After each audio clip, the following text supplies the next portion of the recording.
ఇప్పుడు నువ్వు ఎవరిని ఆశ్రయిస్తావు? రాజును ఆశ్రయిస్తావా? అధికారాన్ని ఆశ్రయిస్తావా? శ్రమలు వచ్చినప్పుడు మనుషుల్ని ఆశ్రయిస్తావా? ఎవరిని ఆశ్రయించమంటుంది శ్రమలలో బైబిల్? ఎవరిని? దేవునిని ఆశ్రయించు. ఎవరిని ఆశ్రయించాలి మన శ్రమలలో?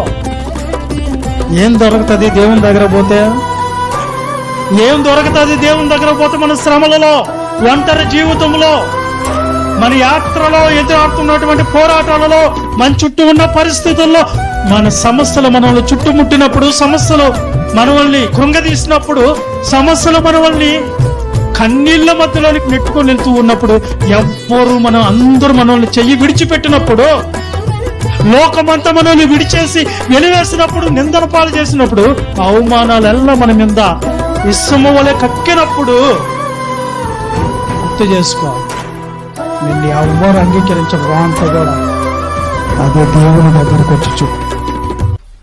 నా జీవితము నిశ్చయమైనదయ్యా. ప్రభు దగ్గరకు వచ్చారు. అప్పుడు నిత్యమైన బ్రతుకు నాది, నాలో ఏ మంచి లేదు,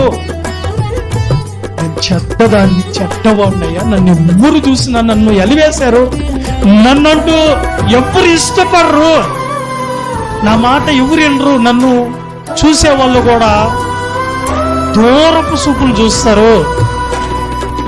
మనుషుల మధ్యలో ఉన్నాను ప్రభువా అన్నప్పుడు, అందరూ అసహించుకునేటువంటి జీవితంలో మనం ఉన్నప్పుడు, నన్నైతే నా ప్రభు నన్ను ప్రేమించడు, నన్నైతే ఆయన నన్ను హత్తుకున్నాడు, నన్ను దగ్గర చేర్చుకున్నాడు. ఆదరణ, ఆనందము, ఆ ఓదార్పు వర్ణింప సఖ్యం కానిది. ఆయన ఓదార్చాడు కనుకే ఈరోజు ధైర్యంగా మీ మధ్యలో నిలబడుతున్నాను. ఆయన ఓదార్చాడు కనుకే ధైర్యంగా నేను ఈ రోజున బైబిల్లో ఏం చెప్తున్నాను.